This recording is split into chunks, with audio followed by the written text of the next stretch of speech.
Mesdames et messieurs les membres du jury, cher public, à la fin du VIe siècle avant Jésus-Christ, Héraclite d'Éphèse, un grand philosophe grec, affirmait que les yeux sont des témoins plus fidèles que les oreilles.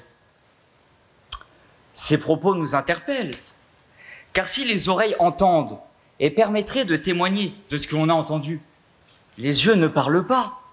Et si les yeux ne parlent pas, il en résulte que c'est à celui qui les regarde de savoir y lire, comme dans un livre ouvert, afin d'y découvrir la personnalité, le soi, l'âme de celui ou celle qui se trouve en face de lui. Car l'âme agit au travers de chacun d'entre nous. S'il n'y avait pas l'âme, notre corps serait comme un véhicule sans carburant ou électricité, un système solaire sans soleil. Dès lors qu'il reçoit l'âme, le corps acquiert les sens, que sont la vue, l'ouïe, mais également la personnalité, les émotions. Connaître l'âme de ceux que nous côtoyons, ce serait connaître leur vraie personnalité, en fait savoir à qui nous avons affaire. Mais nous nous heurtons à un problème que j'ai envie de qualifier de difficulté technique, car il s'agit de trouver la clé permettant de découvrir la personnalité à travers l'âme. La clé de lecture, en quelque sorte. Les yeux sont-ils finalement cette clé de lecture qui va permettre de connaître l'âme de l'autre?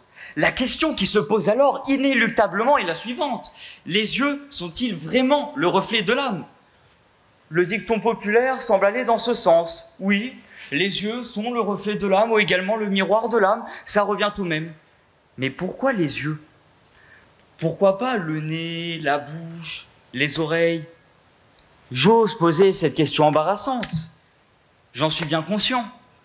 Si l'on s'attache au nez, par exemple, Edmond Rostand, à travers son personnage de Cyrano de Bergerac, n'a-t-il pas démontré, dans sa célèbre tirade du nez, qu'il constituait tout un langage, en faisant varier le ton, bien sûr, agressif. « Moi, monsieur, si j'avais un tel nez, il faudrait sur le champ qu'on me l'amputasse. » Descriptif. C'est un pic, c'est un roc, c'est un cap. Que dis-je, c'est un cap? C'est une péninsule. Mais revenons à nos yeux. Les yeux, c'est souvent la première chose que l'on regarde en rencontrant quelqu'un, car c'est la première chose qui va nous marquer. Car combien de fois n'avons-nous pas entendu ces expressions?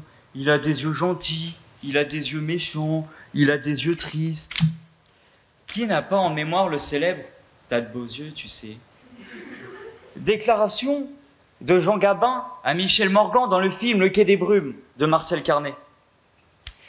Dans notre inconscient collectif, les yeux seraient donc nécessairement rattachés à un sentiment qu'ils expriment à notre insu.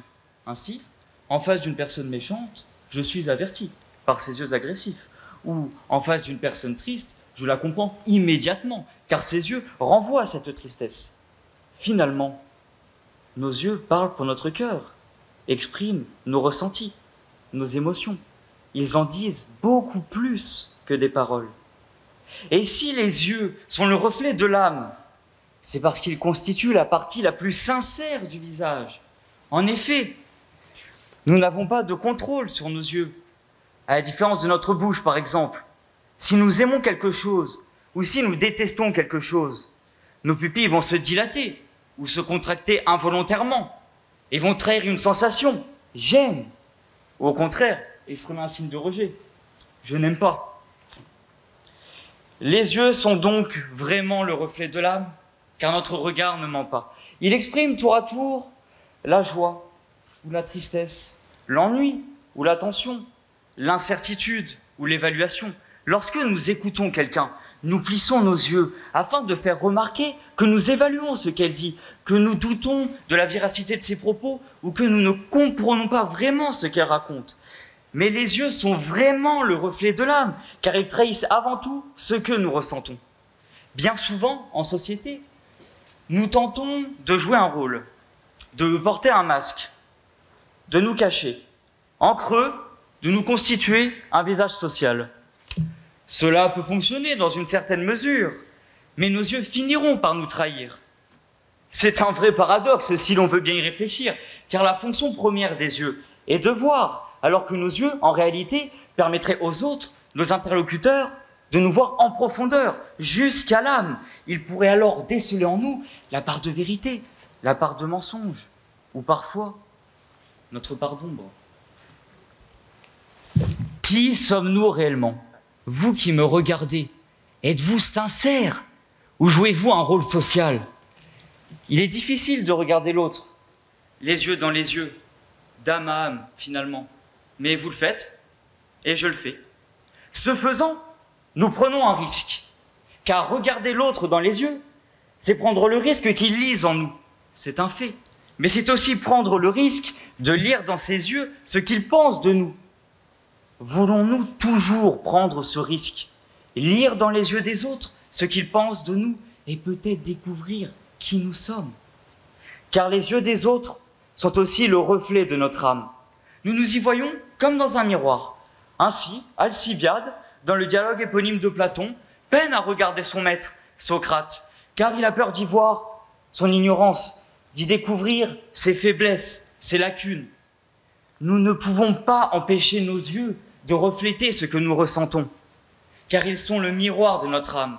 Mais c'est un miroir à double lecture, un peu comme une glace sans teint. D'un côté, nous y voyons notre reflet. D'un autre côté, les autres nous voient jusqu'au plus profond de notre âme. Je prétends donc que les yeux sont vraiment le reflet de l'âme, car ils dévoilent aux autres notre intériorité profonde. Mais ils débusquent également celle des autres. Dès lors, regarder quelqu'un dans les yeux, c'est lui porter une attention telle qu'il restera dans notre mémoire. Mes yeux sont aujourd'hui le reflet de mon âme et de la vôtre. Merci.